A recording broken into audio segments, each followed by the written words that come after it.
देखो पेज 30 पे आपका एक केस दिया हुआ है रियल एस्टेट सेक्टर का।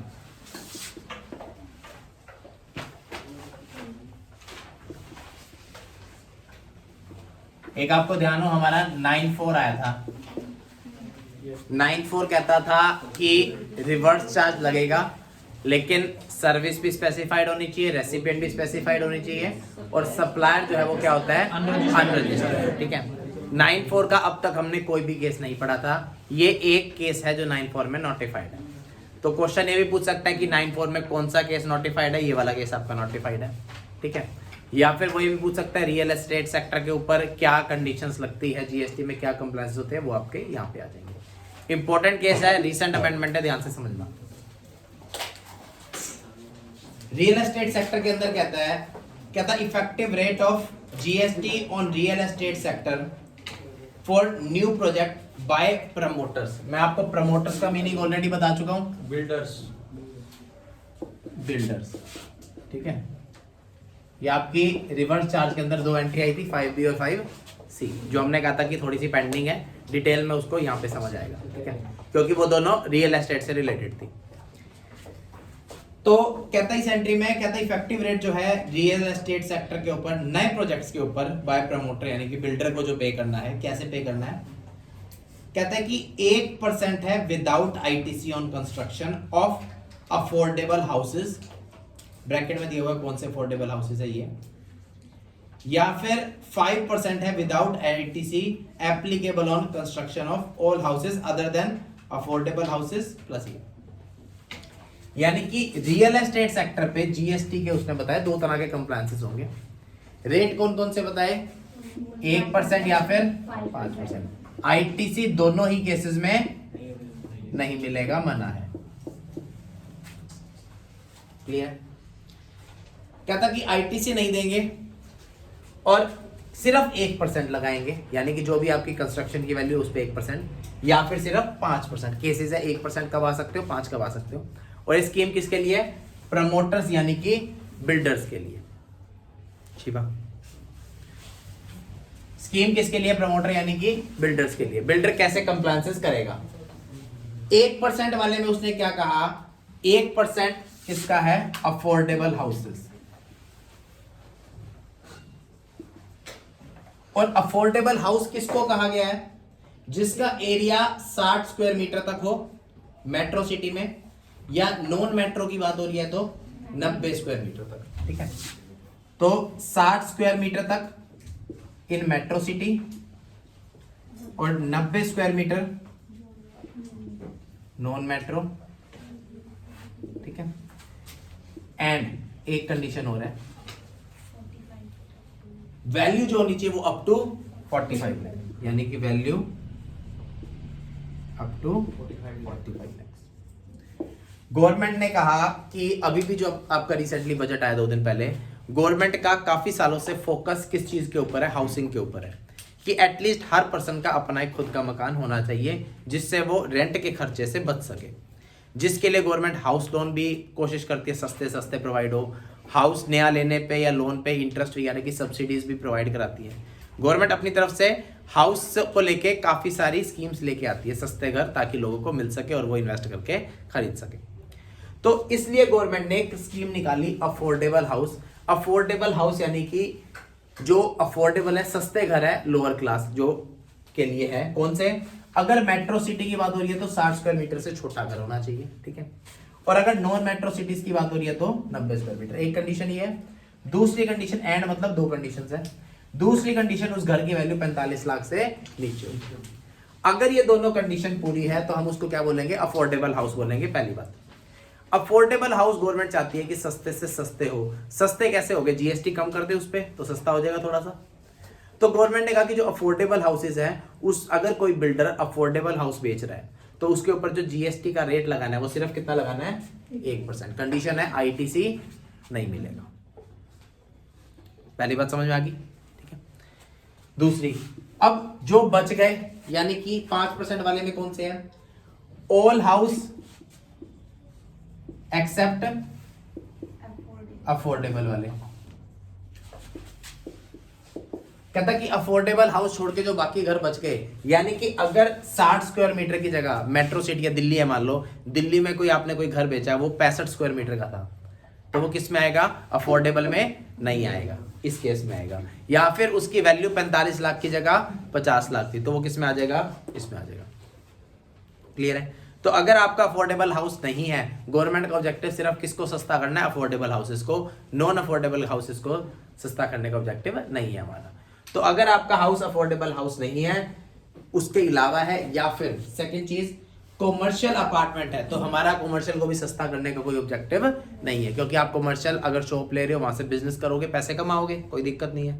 हमारा ऑब्जेक्टिव जो है सिर्फ किसको सस्ता करना है? घर, कि सबका अपना एक मकान होना चाहिए, ये गवर्नमेंट का ऑब्जेक्टिव है।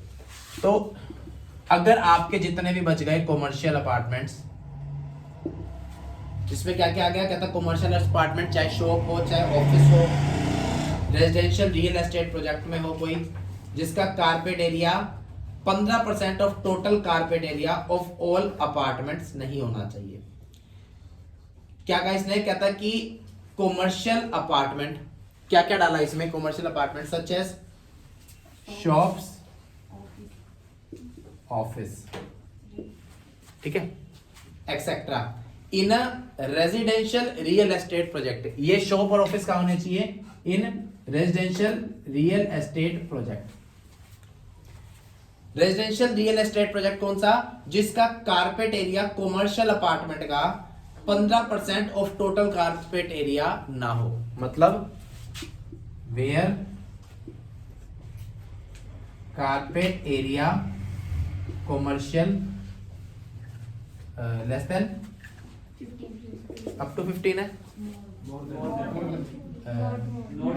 15 से ज्यादा नहीं होना चाहिए, यानी 15 तक भी चल जाएगा, ठीक है, 15 से ज्यादा नहीं होना चाहिए।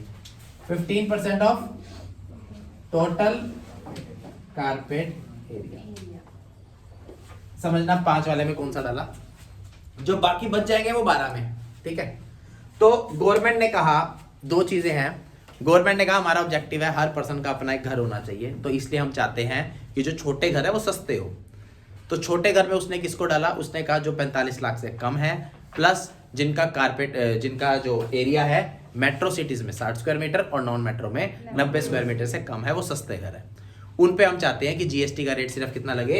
1%, बट कंडीशन है इनपुट नहीं देंगे, पहली बात। दूसरी बात, गवर्नमेंट ने कहा बाकी जितने घर बच गए उनको भी हम महंगा करना नहीं चाहते, तो बाकी जो घर बच गए इनको छोड़ के आने की बड़े घर, तो उन पे रेट भी कितना है? 5%। कंडीशन आईटीसी नहीं मिलेगा। और इसके अलावा जो कॉमर्शियल शॉप्स ऑफिस हो गए उनको भी हम 5 में डाल रहे हैं, लेकिन कौन से कॉमर्शियल शॉप्स ऑफिस? जो आपके जिनका जो, जैसे आपने देखा होगा सोसाइटीज होती है, सोसाइटी के अंदर घर होते हैं, बाहर कुछ एरिया कॉमर्शियल के लिए अलोकेटेड होता है। जैसे हर सोसाइटी के अंदर कुछ नीचे शॉप्स वगैरह होती है, घर बने हुए हैं, बाहर कुछ शॉप। जो हमारा रेजिडेंशियल एरिया होता है, सोसाइटी है, मान लो फ्लैट्स बने हुए हैं, तो उन लोगों को खाने पीने के लिए नीचे कुछ शॉप्स अलोकेटेड होती है और वो अलग से सेल की जाती है, होता है जैसे सोसाइटीज वगैरह में। तो ये कॉमर्शियल शॉप्स ऑफिस बात हो रही है उनकी, दो जो रेजिडेंशियल प्रोजेक्ट के अंदर आते हैं, और उनका कारपेट एरिया जो है टोटल कारपेट एरिया के 15% से क्या होना चाहिए? ज्यादा ना हो। यानी कि मान लो कोई सोसाइटी है, उस सोसाइटी का टोटल कारपेट एरिया जितना भी है, ठीक है, मान लो 1000 स्क्वायर मीटर है सारा जिसमें फ्लैट्स बने हुए हैं, तो 1000 स्क्वायर मीटर का 15% कितना हो गया? 150। तो उसमें जो कॉमर्शियल को स्पेस अलोकेटेड है, जैसे सोसाइटी की गेट्स पे कुछ 5-7 दुकानें बनी हुई है, तो वो स्पेस अगर आपका 15% से कम है तो वो भी इस वाली स्कीम में कवर हो जाएगी, और अगर वो स्पेस इससे कम नहीं है, यानी 15% से ज्यादा है, तो वो 5% वाली स्कीम में कवर नहीं होगी। बात समझ आई? तो उन्होंने 5% स्कीम वाली का बेनिफिट सिर्फ 2 लोगों को दिया। किसको? एक तो जितने घर बच गए अफोर्डेबल वाले छोड़ के, बाकी सब आप 5% में आ सकते हो, बट कंडीशन है आईटीसी नहीं देंगे। दूसरे वो कि अगर कोई शॉप ऑफिस बना हुआ है, कहां पे? किसी कॉमर्शियल नॉर्मल जगह पे नहीं, शॉप ऑफिस कहां पे होना चाहिए? किसी सोसाइटी के अंदर, और उसका टोटल कॉमर्शियल एरिया 15% से क्या होना चाहिए? कम। तो सिर्फ जो ऐसे शॉप्स ऑफिस है ताकि वहां पे सेल क्या हो, सस्ती, लोग ऐसी जगह पे जाके बैठे और उन सोसाइटी वालों के लिए क्या हो, वहां पे शिफ्ट करना इजी हो। ठीक है, तो गवर्नमेंट का ऑब्जेक्टिव क्या है, जो सोसाइटी के अंदर शॉप्स बनी हुई है उनको सस्ता करना है, एज अ होल शॉप्स को सस्ता करना गवर्नमेंट का ऑब्जेक्टिव नहीं है। लाइन दोबारा पढ़ना एक बार। कहता है कि commercial apartment like shop, office etcetera, लेकिन सारे कॉमर्शियल अपार्टमेंट्स पे हम 5% नहीं बेनिफिट दे रहे, हम सिर्फ कहां पे दे रहे हैं, जो रेजिडेंशियल रियल एस्टेट प्रोजेक्ट के अंदर है और जहां पे कारपेट एरिया कॉमर्शियल अपार्टमेंट को जो अलोकेटेड है वो 15% ऑफ टोटल नहीं होना चाहिए। यानी कि जो सोसाइटी बनी हुई है उनका जो टोटल एरिया है उसमें जो कॉमर्शियल एरिया अलोकेटेड है, जैसे हर सोसाइटी में स्टार्टिंग में 2, 4, 5 दुकानें होती है, तो वो टोटल का 15% से ज्यादा ना हो। अगर ऐसा है तो उसको भी 5% वाली के अंदर अलाउ हो जाएगा। बात क्लियर है? तो गवर्नमेंट ने रियल एस्टेट वालों के लिए जो नॉर्मल रेट थे पहले 12% के, या कुछ एक केसेस में 18 होता है, वो तो अलग है ही कि आप कंस्ट्रक्शन सर्विस है तो 12 का रेट है, इनपुट मिलेगा, वो तो अलग चीज है कि आप इनपुट लो और अपना जो भी 12 या 18 रेट है वो चलता रहेगा। उसके अलावा ये स्पेसिफिक ऑप्शंस दिए कि आप 1 या 5 वाले में भी आ सकते हो, बट कंडीशन ये इसमें इनपुट नहीं मिलेगा, और 1 की कंडीशन या 5 की जिसमें भी आना है उसकी कंडीशन फुलफिल होनी चाहिए। बोलो, यहां तक बात समझ में आ गई? 15% इंडिविजुअल शॉप का है, टोटल पूरी सोसाइटी का टोटल जितना कारपेट एरिया है उसके लिए जो कॉमर्शियल एरिया लोकेटेड है वो 15 से कम, क्योंकि जब बिल्डर बना रहे, बिल्डर नहीं तो मैप बनाया होगा ना कि ये कॉमर्शियल में जाएगा और ये आपका रेजिडेंशियल में जाएगा, तो जब वो मैप बना अगर वो अलोकेटेड एरिया 15 से कम था तो बिल्डर को ही तो टैक्स पे करना है, तो वो 5 वाला पे कर सकता है, क्योंकि कंप्लायंस तो बिल्डर को करनी है ना, बाद में कुछ थोड़ा फर्क पड़ेगा। तो जब मैप बना, अप्रूवल हुई, उस टाइम का ये सारा कुछ देखा जाएगा। बोलो, यहां तक बात समझ आई? ठीक है, अब केस क्या है समझना, रियल एस्टेट सेक्टर नॉर्मल अपनी 12 या 18% में भी टैक्स पे कर सकता है कंस्ट्रक्शन में, यानी कि बात हो रही है बिल्डर्स की, रियल एस्टेट सेक्टर यानी कि बिल्डर्स की बात हो रही है, नए प्रोजेक्ट्स की बात हो रही है। अगर बिल्डर्स चाहे तो अपनी 12 या 18 जो भी टैक्स रेट उन पे लगता है वो पे करो, इनपुट लो, अपना नॉर्मल चलो, एक तो वो काम है। दूसरा, हम उसको एक और स्कीम दे रहे हैं 1 या 5% वाली, ये रिसेंटली इंट्रोड्यूस हुई है तो इंपॉर्टेंट है। ये स्कीम आने से पहले इन पे वही था 12 या 18 विद आईटीसी मिल जाता था, तो ये स्कीम आने के बाद उनको कहा कि आप वहां रहना चाहो वहां रह लो, यहाँ पे आना चाहो यहाँ पे आ सकते हो, लेकिन यहाँ पे आना है तो 2 पॉइंट है हमारे, 1 या 5 वाला, इनपुट हम नहीं देंगे, और 1 वाले में ये कंडीशन, 5 वाले में ये कंडीशन। यहां तक डाउट है तो आगे चले? क्लियर है? इंपॉर्टेंट मार्क कर लेना, अच्छा जो है पॉइंट है, इंपॉर्टेंट है, रिसेंट अमेंडमेंट है आपकी। अब इन्होंने कुछ कंडीशंस दी, ये ध्यान से समझना, इंपॉर्टेंट कंडीशंस है। अब इसके पीछे पहले लॉजिक समझते हैं क्या था। गवर्नमेंट ने कहा कि मान लो एक बार के लिए मैं 12% वाला एग्जांपल ले रहा हूं कि ये अमेंडमेंट आने से पहले, इस अमेंडमेंट के आने से पहले सारे लोग क्या करते थे, जितने भी बिल्डर थे, पीछे से ईट, सीमेंट, रेत जो भी खरीद के ला रहे हैं सबका क्या कर रहे थे, इनपुट ले रहे थे, और आगे जो फ्लैट बना के दे रहे थे उस पर 12% का मान लो टैक्स पे कर रहे हैं। ये पहले सिस्टम चलता था। तो गवर्नमेंट ने कहा कि देखो जिसको ये आगे फ्लैट बेच रहे हैं उस पर 12% चार्ज कर रहे हैं, पीछे का इनपुट ले रहे हैं, तो इनको सारे अकाउंट्स वगैरह मेंटेन करने पड़ रहे हैं, इतना इनपुट हुआ, इतना आउटपुट हुआ।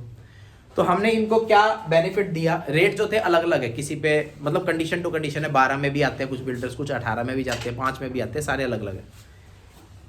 तो गवर्नमेंट ने एक ये नई स्कीम निकाली रिसेंटली रियल एस्टेट सेक्टर के लिए, उनको कहा 1% या 5%, 2 ऑप्शन आपको देते हैं।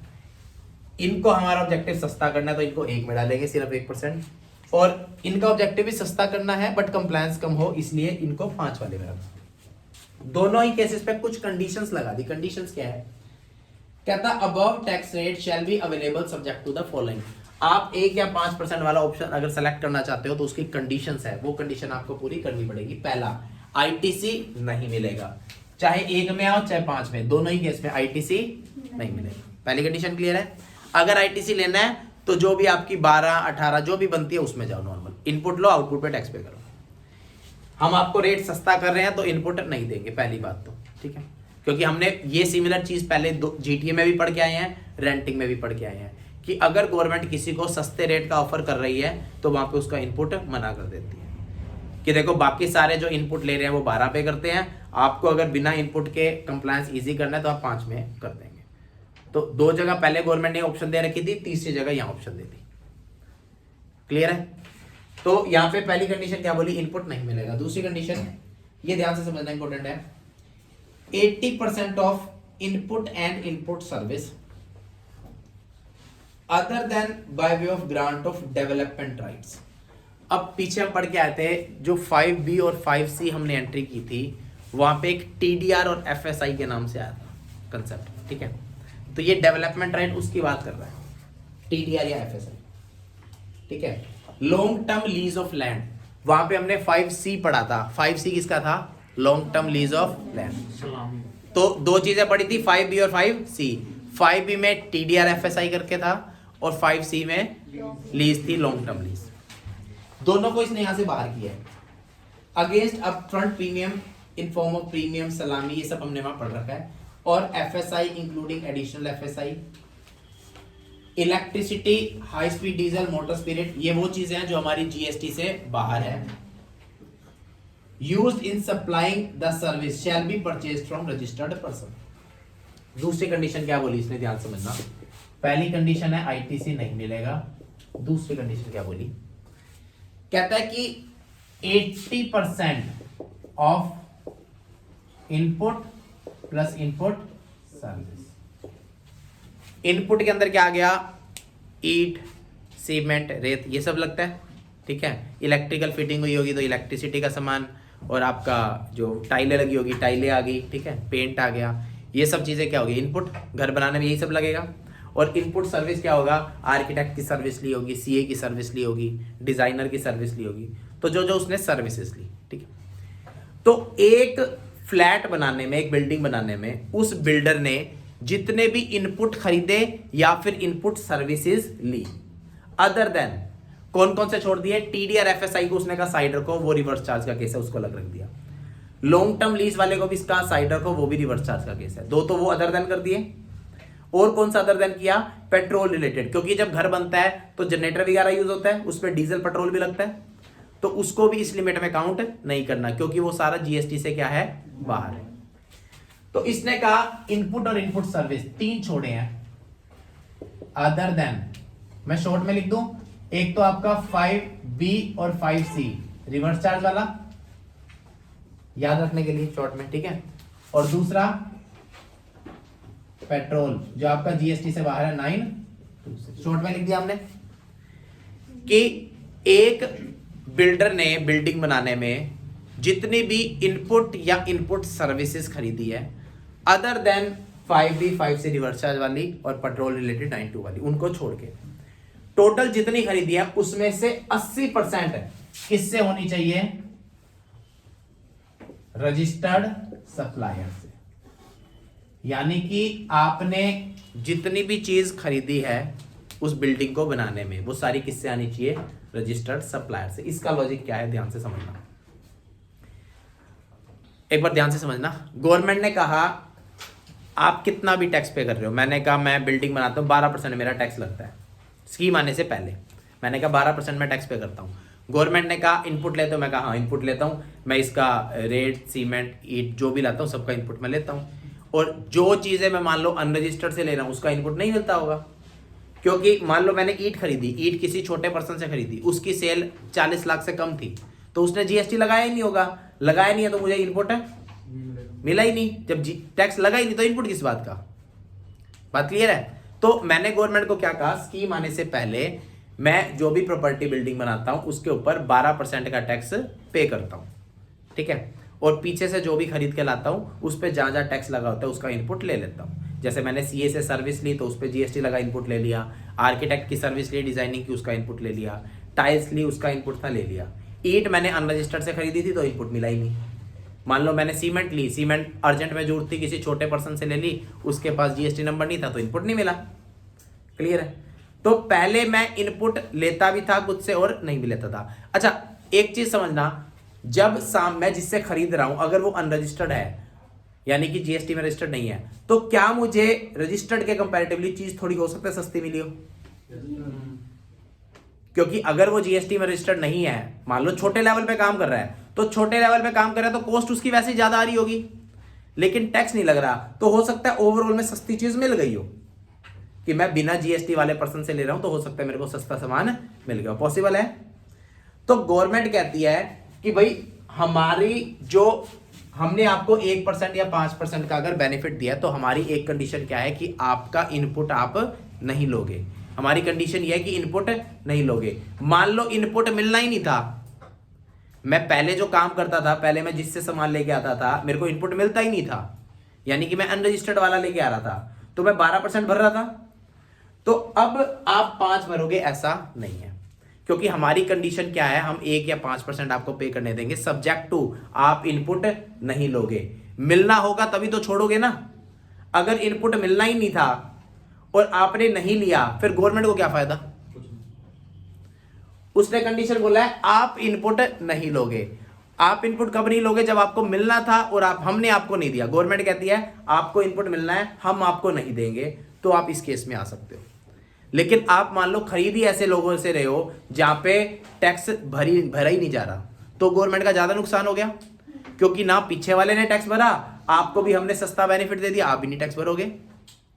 तो इसलिए गवर्नमेंट ने एक कंडीशन और लगाई कि आपकी जो परचेज है 20% तक हम मान सकते हैं। छोटी कई बार इमरजेंसी में लेना था, कोई छोटा मोटा पर्सन आ गया होगा तो उससे ले लिया, लेकिन 80% जो परचेजेस है वो किससे होनी चाहिए, रजिस्टर्ड से। रजिस्टर्ड का मतलब पीछे वाले पर्सन ने सरकार को टैक्स भर रखा हो, वो भरेगा, तभी तो हम कह रहे हैं कि ना इनपुट मत लो। अगर उसने भर ही नहीं रखा, फिर आप किस बात की रिस्ट्रिक्शन लगाओगे कि इनपुट मत लो। बात समझ आई। तो 1% या 5% का बेनिफिट मिल जाएगा, सब्जेक्ट टू एक तो आपको इनपुट नहीं लेना, दूसरा केस आपकी जो इनपुट या इनपुट सर्विस है ये 3 छोड़ के उसका 80% किससे होनी चाहिए, रजिस्टर्ड सप्लायर से, अनरजिस्टर्ड वाले पर्सन से ना। 2 कंडीशन समझ आ गई। आगे यहां तक कोई डाउट है तो बोलो पहले, चले आगे। How ever if the value of input and input service except these from the registered person, अगर 80% से कम है तो क्या करना है। वो तो उसने कंडीशन लगा दी कि 80 होनी चाहिए, 80 से ऊपर रजिस्टर्ड होना चाहिए। अगर 80 से कम है तो क्या करोगे, स्कीम में नहीं आने दोगे या कोई और ऑल्टरनेट है। तो गवर्नमेंट कहती है नहीं, हमारे पास एक ऑल्टरनेट और है, स्कीम से हम आपको सीधा सीधा बाहर नहीं करेंगे, हम आपको एक ऑप्शन देते हैं। आप स्कीम में रहना चाहते हो बट आपकी मजबूरी है कि आपकी परचेज 80% से जो कम से रजिस्टर्ड से हो रही है, तो हम आपको ऑप्शन क्या देते हैं, कहते हैं कि प्रमोटर यानी कि बिल्डर हैज टू पे जीएसटी पे करना पड़ेगा, किसमें, रिवर्स चार्ज बेसिस में, अंडर सेक्शन 9(4). देखो 9(4) हमने पढ़ा था, 9(4) में एक कंडीशन थी, अनरजिस्टर्ड कौन होना चाहिए, सप्लायर। यहां पे आ गई वो केस, जिससे आप खरीद रहे हो वो कौन है, अब अनरजिस्टर्ड। तो कहता है कि आपने अगर 80% जो है वो यहां से होना चाहिए। हाउएवर अगर आपका इनपुट या इनपुट सर्विस जो है 80% से कम है रजिस्टर्ड से, तो आपको रिवर्स चार्ज पे करना है। उसने टैक्स नहीं पे किया, कोई नहीं, आप पे कर दो अंडर रिवर्स चार्ज। और आप किस में पे करोगे, 9(4) में। रेट कितना है, 18% on all such inward supplies. कितने में देना है, to the extent short of 80, जितना कि 80 को शॉर्ट करने में कम पड़ रही थी। फॉर एग्जाम्पल मान लो मेरी 1 करोड़ का इनपुट प्लस इनपुट सर्विस आया, तो वो क्या कंडीशन कहते हैं कि एक, मैं मान के चल रहा हूं 1 करोड़ में ये तीनों ही नहीं है, ठीक है, ये तीनों 1 करोड़ में नहीं है, वो अलग है। तो 1 करोड़ का मान लो मैंने इनपुट और इनपुट सर्विस खरीदा बिल्डिंग को बनाने में, उसमें से अगर 85 लाख का सामान रजिस्टर्ड से था तो कोई दिक्कत नहीं है, नॉर्मल आप कंप्लाई करो, ठीक है, आपका जो रेट है पे करो, खत्म बात। अगर मैंने रजिस्टर्ड से सामान खरीदा 70 लाख का और 30 लाख खरीदा है अनरजिस्टर्ड से, तब ये कंडीशन एप्लीकेबल होगी। कंडीशन क्या एप्लीकेबल हुई, उसने कहा 80 से कम है, हमने कहा 80 से कम है रजिस्टर्ड वाला, तो आपको टैक्स भरना पड़ेगा 18 पे। कितनी अमाउंट पे, उतनी जब तक वो 80 तक ना पहुंच जाए। यानी कि 1 करोड़ में से 80 लाख रजिस्टर्ड से होना जरूरी था, जिसका सीधा सीधा मतलब क्या है, 80 लाख के ऊपर सरकार को टैक्स पहुंचा होना जरूरी था। आपने जो सामान खरीदा उसमें 70 लाख रजिस्टर्ड था, तो शॉर्ट कितना बढ़ गया 10 लाख। तो 10 लाख का 18% अब किसको पे करना पड़ेगा, प्रमोटर को, यानी कि बिल्डर को पे करना पड़ेगा अंडर रिवर्स चार्ज, सेक्शन 9(4). अब 9(4) को मैच करो। 9(4) कहता था कि जो सप्लायर होगा अनरजिस्टर्ड है, जिससे खरीद के लाया वो अनरजिस्टर्ड है। रेसिपिएंट स्पेसिफाइड है, यहां कर दिया। रेसिपिएंट कौन है, प्रमोटर। और सर्विस कौन सी है, सर्विस भी स्पेसिफाइड है, मतलब सारी उसने डिटेल बताई है कि एज इट इज ये केस आएगा तो ही 9(4) एप्लीकेबल होगा। 9(4) का सिर्फ यही एक एग्जांपल बनता है। 9(4) सिर्फ यही फिट होता है, क्योंकि 9(4) में कंडीशन क्या होती है कि सप्लायर अनरजिस्टर्ड, रेसिपिएंट और सर्विस दोनों क्या होनी चाहिए, स्पेसिफाइड। बात क्लियर है। तो मैं इतना 9(4) के अंडर पे कर दूंगा, ये हुई पहली बात। फर्दर एक कंडीशन और लगा दी, कहता where cement is received from person. Cement आपने खरीदिया, बिल्डर बिल्डिंग बना रहा, सीमेंट खरीदेगा। सीमेंट के ऊपर कहता है प्रमोटर पे करेगा रिवर्स चार्ज बेसिस में 9(4) में at the applicable rate of 28%, क्योंकि सीमेंट जो है वो 28% की आइटम है, ठीक है। तो सीमेंट पे रेट किसमें जाएगा, 28%। एट प्रेजेंट अगर खरीदी जाती है किससे, अनरजिस्टर्ड सप्लायर से, यानी कि समझना, कहता है अगर आपने सीमेंट खरीदी है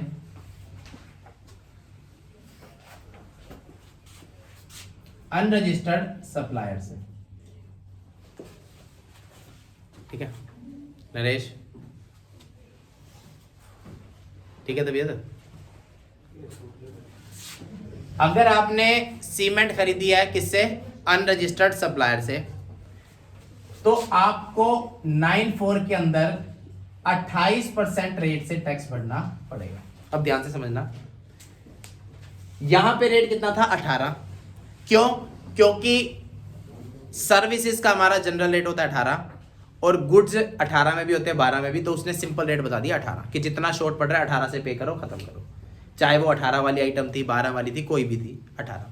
बट सीमेंट पे हमारा रेट होता है 28, तो इसलिए सीमेंट वाली कंडीशन में इसने एक तो रेट चेंज कर दिया, पहली बात। दूसरी चीज, सीमेंट पे इसने लिमिट नहीं लगाई, यानी कि ये चाह रहा है कि सीमेंट तो मेरी जितनी भी यूज हुई है सारी की सारी किससे होनी चाहिए, रजिस्टर्ड। एक भी रुपए की सीमेंट अनरजिस्टर्ड से ना हो।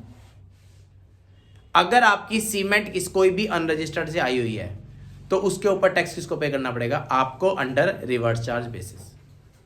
यानी क्वेश्चन ने दो बातें बोल दी, कहता है कि इनपुट और इनपुट सर्विस जितनी भी है उसका 80% रजिस्टर्ड से होना चाहिए, अनरजिस्टर्ड से तो जितना डिफरेंस है आप पे करो 18%, तब आपको ये स्कीम मिलेगी। और दूसरी चीज, सीमेंट जो है वो सारी की सारी किससे होनी चाहिए, रजिस्टर्ड से। एक भी रुपए की सीमेंट अगर अनरजिस्टर्ड से खरीदी हुई है तो उस पर रिवर्स चार्ज में आपको टैक्स पे करना पड़ेगा एट द रेट 28%। क्लियर है कंडीशन। कहता moreover GST on capital goods. अब यहां बात किसकी हो रही थी, इनपुट और इनपुट सर्विस, तीन चीजें होती है, इनपुट, इनपुट सर्विस और कैपिटल गुड्स।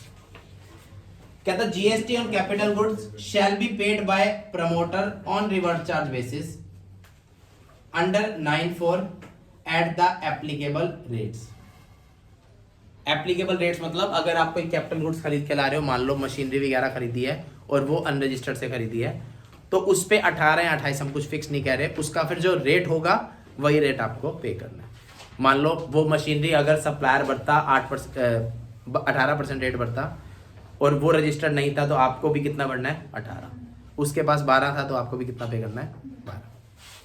तो तीसरी चीज जो बोली वो है capital goods from unregistered under 9(4) at applicable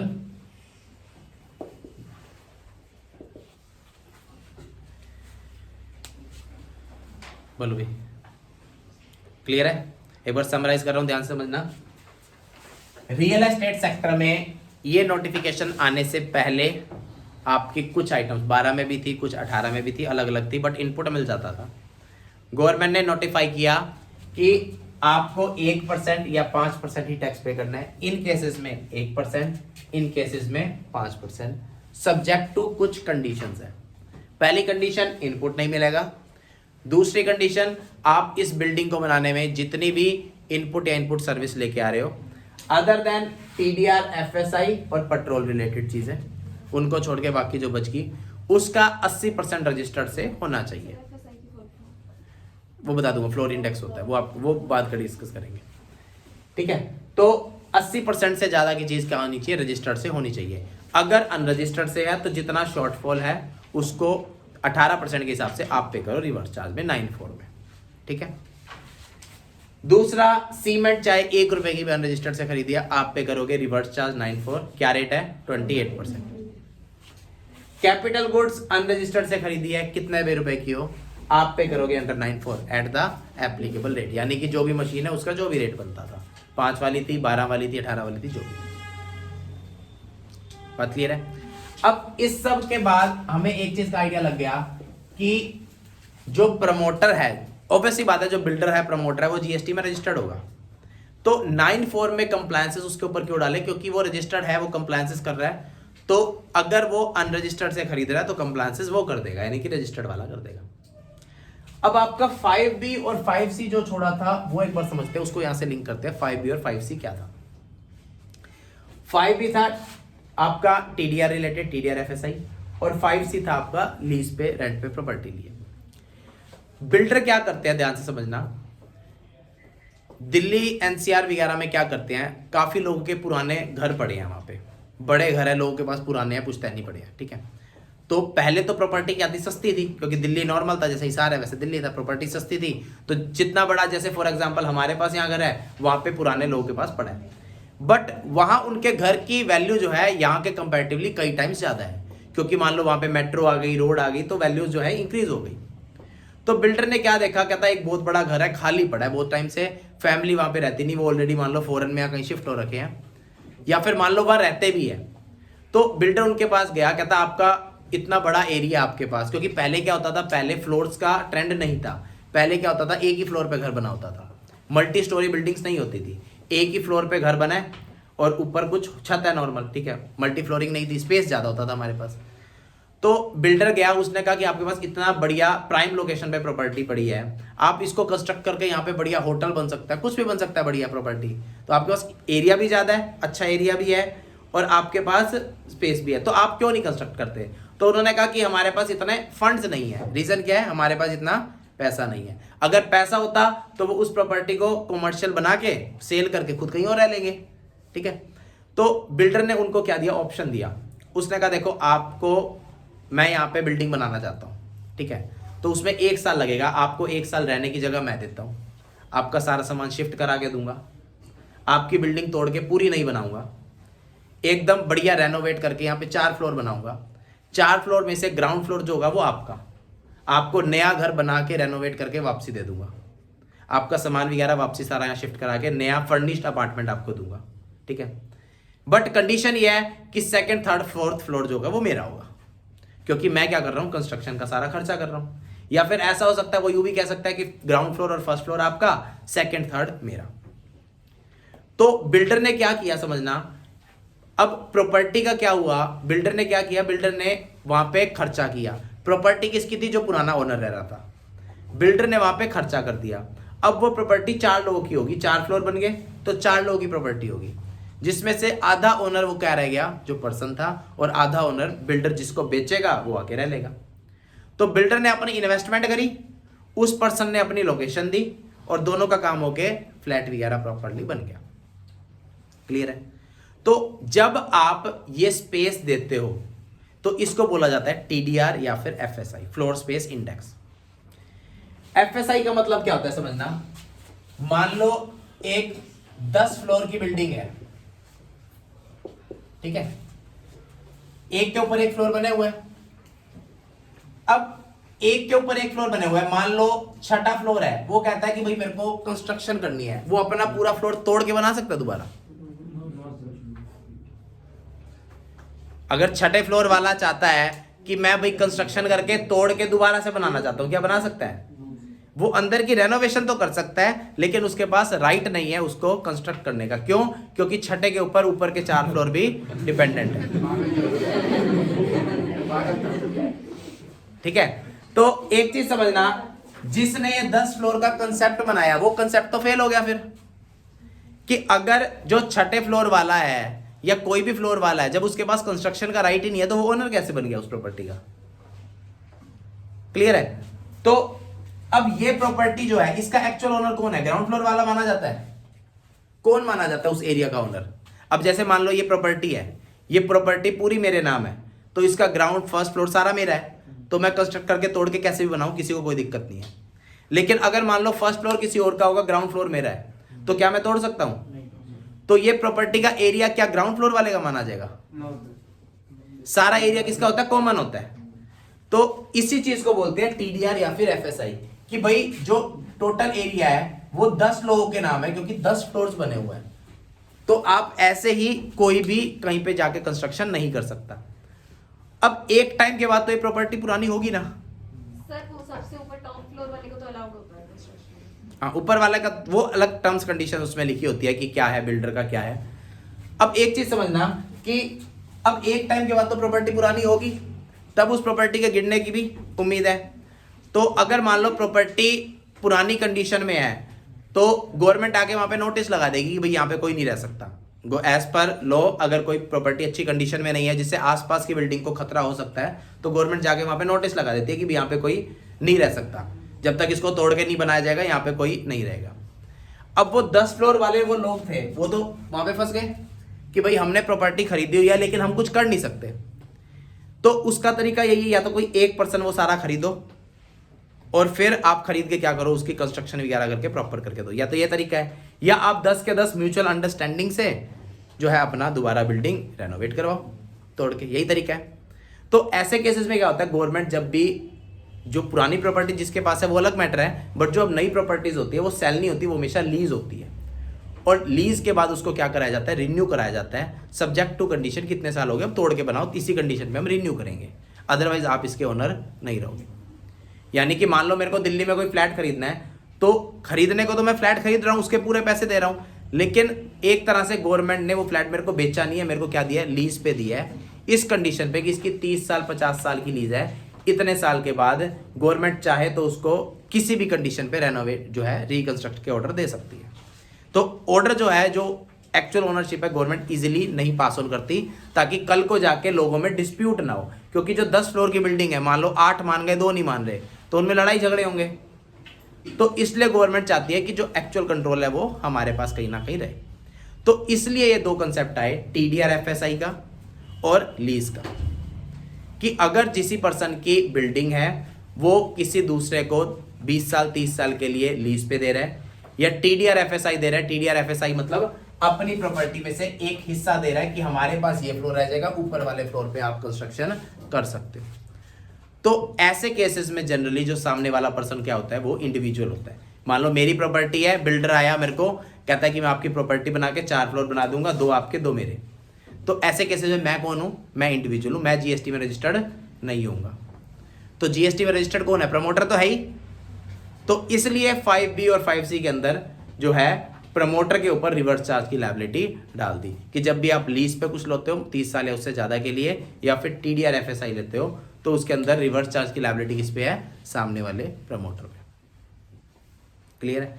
तो प्रमोटर ने जितने भी वैल्यू पे करके मेरे इस, मान लो ये मेरे पास पहले प्रॉपर्टी थी इस कंडीशन में, उसने कहा कि इसको 10 फ्लोर में कन्वर्ट करूंगा, तो जितनी भी उसने मेरे को पेमेंट दी या जिस भी कंडीशन पे उसने मेरे को एग्री करके मेरा टीडीआर एफएसआई लिया या मेरी प्रॉपर्टी लीज पे ली, तो उसके ऊपर रिवर्स चार्ज के कंप्लायंसेस कौन करेगा, वो बिल्डर करेगा, यानी कि प्रमोटर करेगा। बोलो भाई, यहां तक क्लियर हुआ?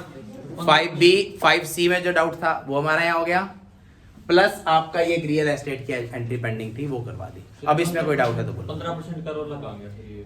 15% का रोल सिर्फ इसमें था कि 5% में वो कॉमर्शियल शॉप्स या ऑफिस आएंगे जो सोसाइटी के अंदर बने हुए हैं, और सोसाइटी के टोटल एरिया का उन शॉप्स का एरिया सिर्फ कितना है, 15% या उससे कम है। मान लो इस फ्लोर में 10 फ्लोर्स है तो 1.5 फ्लोर से कमर्शियल हो सकता है। हाँ हाँ बिल्कुल, मतलब इतने एरिया में नीचे शॉप बनी हो बस। बोलो भाई, क्लियर है? ठीक है।